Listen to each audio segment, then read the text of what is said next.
Thanks, Marcy. That's right. Here in Miami, a Miami judge ordered the remaining Barahona kids back into foster care today after new disturbing, horrific details emerged into what life may have been like for these kids in the Barahona's Miami home. Now, 60-year-old Carmen Barahona was in court today. As she made her way inside court, she shielded herself from the media, completely ignoring the media, not making one comment. Inside the courtroom, of course, those horrific details began to emerge. Allegations like she and her husband Jorge would tie up their 4 adopted children, locking them in the bathroom. Eventually, according to interviews, it was actually one of Carmen's 7-year-old granddaughter who alerted adults into what she was seeing at the home when she would go play with them. The adult eventually called DCF, called into their hotline. Now, a judge wanted to know why the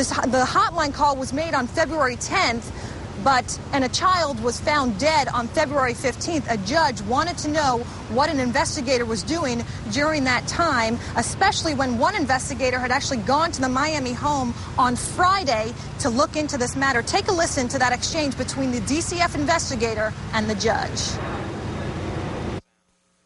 I intended to go on Monday to speak to them. So we don't do investigations on the weekends?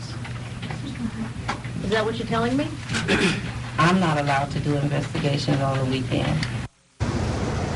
And DCF, the regional spokesperson for DCF, has since told us that they do work 24/7. In fact, they say that an investigator had made contact with the family on Saturday or Sunday at some point during that weekend. They stopped short, DCF, of saying they dropped the ball in this case. They say that they are going to be conducting a full investigation into this matter. As for the kids, the 2 children who remain alive and well today, they will remain here in Miami. They will be attending their elementary schools that they have been attending, and we also understand that they are being placed in therapeutic foster homes, which basically will attend to some of the stress that these kids have been under. As for Carmen Barahona, she left the courtroom a free person when asked why she wasn't arrested or whether or not she would be arrested in this case. A DCF spokesperson said simply, she will be next.